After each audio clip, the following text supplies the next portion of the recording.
C'est un objet social et culturel, c'est un objet politique. On va encore avoir à nouveau dans cette prochaine Coupe du Monde le fameux match États-Unis-Iran, puisque je crois qu'ils ont été tirés au sort. Donc la réalité, c'est que c'est un objet, comme le sport en général, mais le foot en particulier, c'est un objet total.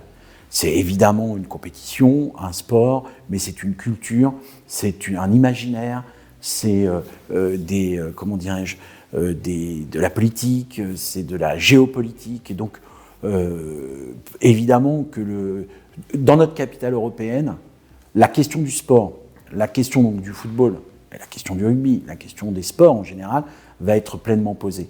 Parce que les sports participent de l'imaginaire. Or, ce qui relève de l'imaginaire relève du champ culturel.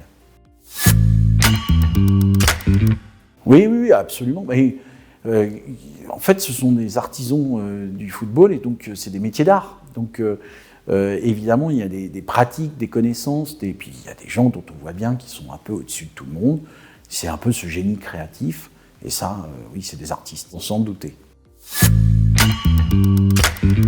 C'est le fait qu'aujourd'hui, Clermont doit passer un nouveau cap dans son développement et que le rayonnement et l'attractivité que génère la concentration des regards européens sur une ville pendant un an est un formidable accélérateur de tout ça.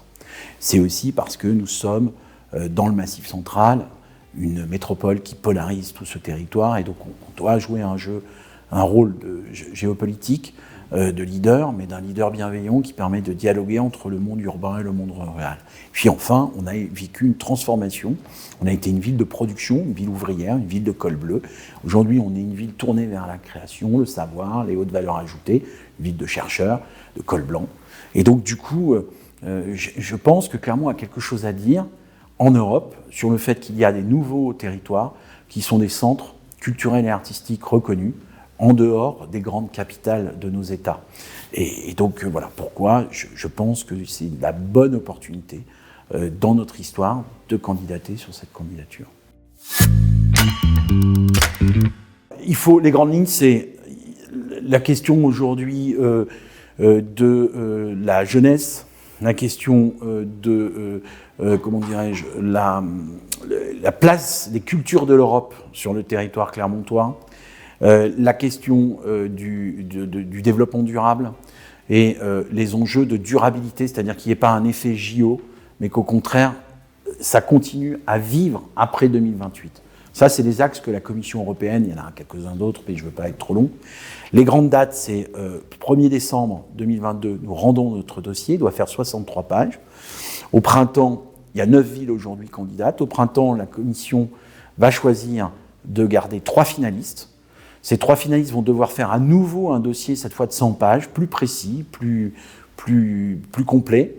Et là, le jury viendra dans chacune de ces 3 villes pour juger de nos candidatures. Et aux environs du mois de décembre, en tout cas à l'hiver 2023, nous saurons qui de ces 3 villes a été choisi pour incarner la capitale européenne en 2028 au nom de la France. C'est fondamental. Une des conditions que l'Europe met à suivre des candidatures et à choisir une ville gagnante, c'est de vérifier que toutes les forces vives du territoire sont embarquées derrière, la soutiennent, croient en ce projet.